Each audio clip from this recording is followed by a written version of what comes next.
Hi everybody, this is the investing teacher, high school science teacher, teaching others how to invest. In this update video on the 2% a month challenge, I'm going to go over my results for the second week of February. Had a very good week. I'm going to do a deep dive into SNDL, which was on the forefront of my mind, as you could imagine. I did do a video last week on it. You want to check that out. We're also going to look at Dave Ramsey and how they don't quite agree with options. They're more on the buying side. I'm going to go over how the selling side might be more effective. And we'll look at some possible positions for the third week of February. Like, subscribe, share, all that good stuff. We're about 2,000 subscribers, so I definitely appreciate all the support in the channel. And let's get right to it.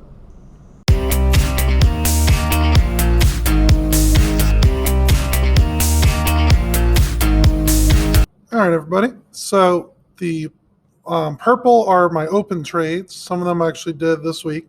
The blue are also this week's trades. Some of them already bought to close as well. So I did CBAT, 3 positions. Stock was at $7.19. Did a strike at 5. Premium was $135 for only a few week expiration. SNDL, go into a lot more detail later. But long story short, $569 in premiums. Big numbers. AMC was a bit tough this week. I did sell one at 203 and one at 205 that expired 212, 219. The one that I made at 9 ended up getting even lower than I had. I made $262 in premium, but had to sell it at 365. So that was my biggest loss I've ever had so far in this challenge, negative $103. So what I did instead was I essentially sold 5 more catch your puts at 3. This is a very low price. Premium was 45, bought to close at 25. So there was a $20 premium there. Kind of negates it a little bit. GLUU, I started 913, made a catch your put at 8, $68 premium. Bought to close it at 10. It shot up right away. And a $58 gain in only about 2 days. Can't complain there. COTY still have an open position, 7.91. Strike price at 7 with a $34 premium. I'm just going to wait until around 219 on that. INFI actually did 12 total positions. 436 was the stock price. Strike price is at 3. Currently, the price is at about 5. And I tried to buy to close all of them at $5. 5 times 12 would be 60, but didn't fill yet. Hopefully, it will in the next few days. Did receive a $171 premium, however. That might end up just expiring worthless, so I might just wait until it's zeroed out, but I'm going to leave it at 0.05 for the next day on Monday, Tuesday next week. Yet another AMC, essentially made $25, sold for $25, no net gain or loss. Another one I did is on Solo, electric vehicle company, 8.3 strike. 8.3 stock price, $7 strike, $21, pretty small position there. And I did Riot, stock price at 37, strike at 32, $49 premium, only for 3 days. I'm going to let that expire hopefully on its own, and then I'll be able to collect all the premiums. Total invested was $12,460. If I remember, I started the challenge at $10,000. So currently invested 24.6%, assuming all of my options expire worthless. Doing really well in the challenge. That's already invested the 2% a month for the whole year, and we're not even in mid-February yet. So challenge is looking really good so far. Can't complain. There was a few stressful situations with AMC, but I did get out of it relatively decently. I think I did write down, yep. My total profit on AMC was $253 in all the options I made so far. A lot of them were in January. So still have a net gain in AMC. Can't complain at all. I want to go over this article from Dave Ramsey. This was on October 2020. It's actually from Chris Hogan, who's one of his partners. But I'm pretty sure Dave Ramsey feels the same way. I'll leave the article down below in the description if you're interested in reading more about it. Essentially says what an option is, call put options, good advice for beginners. If you're new to option trading, I'll definitely read that article. How do they work? Based on expiration date, strike, premium, all that stuff that we talk about. Now, option trading. You're buying and selling options on the option market. Big problem with options. Here's where I have a big problem with the article. If you have a call option and the stock price falls below the strike, the option becomes worthless. He's talking about buying options and not selling the options.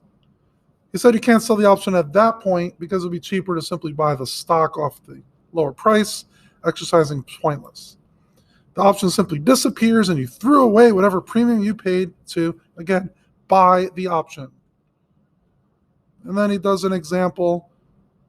Option trading, price of the stock's 30. He made a strike price at around 25. The high point was 40.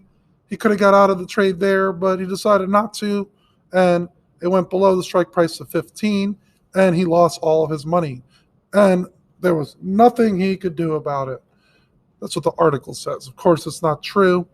When it was at $40 a share, he could have sold the option for probably a profit, especially if the implied volatility wasn't too high. Bottom line on option trading, nothing in the article about selling options, by the way. Option trading is all about timing the market, dangerous game. It's the same category as trading single stocks and other commodities. Highly volatile, could be if you're in high implied volatility, very risky. Not if you're in low IV environments and you're selling way out of the money. Extremely difficult to predict up to a point, but again, low volatility and you're selling options may not necessarily be that difficult to predict it, especially if you know what your deltas and your gammas and all that good stuff. On top of that, option traders don't have the benefit of working directly with a financial advisor. That means you're pretty much on your own trying to pick winners and losers. Well, I have a short sample size, but I've been picking pretty much all winners in my challenge. There's many other people that I see in Option Wheel Facebook group, other different channels, different people that I talk to that are doing very well with selling options and not buying them, okay? Here's the deal. Option traders are focused on finding quick wins in the short term. If you're buying them, maybe, but if you are selling them and you're letting them go a month way out of the money, it could be okay. So essentially all of that is brainwashing you, quote unquote, to work with an investment professional, and they happen to have smart investor pros that will do that as well. So in the buying side, there is some agreement with this article. Obviously, if you're buying an option, hoping that it's going to double in price in 30 days, and you sell a 45-day option, sure, you can make a lot of money, or you could lose a lot. He doesn't really say any of the benefits for buying options, and he says zero benefits for selling options, which is what I'm all about in this channel, and there are many others out there. All right, next, let's talk about SNDL. It was a roller coaster, mostly up. I'm going to go over some of the basics of what happened here. Did make a lot of money off of it, and I could have made a lot more, but we're trying to play singles and doubles in this game, not necessarily home runs. If I didn't do what I was about to do, I would have hit some home runs, but I'm very happy with the singles and doubles I got. Let's get right to the numbers. Okay, so let's just go over the numbers for now. I bought $1,510.35 of SNDL. The total cost was that for 1,400 shares. My average cost was $1.07. I made $394 in premiums before. This was not today. This was Wednesday, 2/10. On Wednesday, 2/10, I made a total of about $180. So $569 total premiums from the initial position. Essentially, it went from, my covered call position went from 1.5 to 2 when the stock was skyrocketing past 260, and I had to go all the way out to 319. So there's a very good chance it's going to end above 2. I don't necessarily know about 319, but we'll see. If I'm assigned at $2 a share, my cost basis was $1.07. 2 minus 107 is 93. Times the 1,400 shares, I'll make $1,302, and also count that as the net gain plus all the positions I did on SNDL, pretty much all on Wednesday. Started with sell the open at 110 for $2, made $1,416 for that. I bought to close it pretty much right after for $95, but I had to go all the way out from 416 when the stock was shooting up like a rocket ship. Then I also had one more position, so I did another 109. I was able to move it closer to the expiration at 319 for the same $2, and it cost me $12.86 to do that. I also did the same one, 94, another one, 91. I bought to close the 150 at 13.13, and then bought to close at 80. It was a net gain of $180. I was essentially day trading these covered calls on SNDL, and I did net gain on this by going up 50 cents in the strike price on selling much, but it's a lot when it's 1,400 shares. And I also was able to make some premium, about $180 on it. The ways I noticed from this position: one, the stock is very volatile. You may not want to do the wheel strategy, cover calls or cash secure puts on momentum stocks like this was. It was just riding on other people buying it. Sell cover calls at prices you don't mind being assigned. Pretty obvious stuff.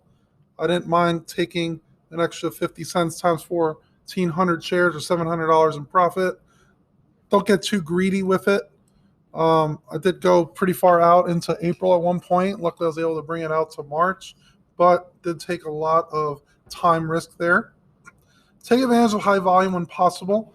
When the stock was lower, I was able to buy it at close cheaper than when I sold it at. And then when the stock luckily went up again, I was able to bring the expiration date earlier. I just noticed that the theta decay is 75 cents per day on essentially a monthly covered call, which means that if the stock price doesn't move at all, you'll make 75 cents per share. Okay, here's two possible positions to look at for later on. This is a monthly one for March 19th. Apex Technology, APXT. Right now, the current price is $14.65, and you could do a $12.50 cash secured put, 6% total return, 64% annualized return. Right now, the bid ask is 80 to 90. You might get 80 to 85, or $85 per position. Quite a bit of volume and open interest. The delta is 0.09, so the odds it expires worthless is pretty high. I think this could be a good monthly play, and I'm going to look into doing this soon. If you look at the calculator for it, you will see APXT 1471, March 19th at 1250. Quite a bit of downside protection, 7.11% right now. You go all the way down to 1240 before you start not getting the maximum position. So I think this could be a good play to do in terms of getting good. Next possibility would be Plug Power, PLUG, electric vehicle powering company. Stock right now is 63.74. So from 63, I'm thinking around 59 would be a good play for the week. 7.4% downside protection. You get 2% return in a week. 0.72, a little bit higher on the delta, about 0.28, but $1.29 times 100, $129 off $59, good return to me. Has some downside protection. You can also consider something a little lower, like the 57 or 56s, which have much less chance, well, a little bit less chance of expiring worthless, and you can still get at least 1% per week. All right, so those are the plays that I'm considering. I'm sticking to them. I might actually do the APXT position as well, and I'll let you know in update videos. Again, I'm the investing teacher, high school science teacher, teaching others how to invest. Smash that like button, all that good stuff that you hear from everybody else. It does help out the channel. Please share, please comment. I read all comments and respond to them. Might even do a video analysis of that question. And be safe out there. Have fun. Enjoy life. I'll talk to you guys next time.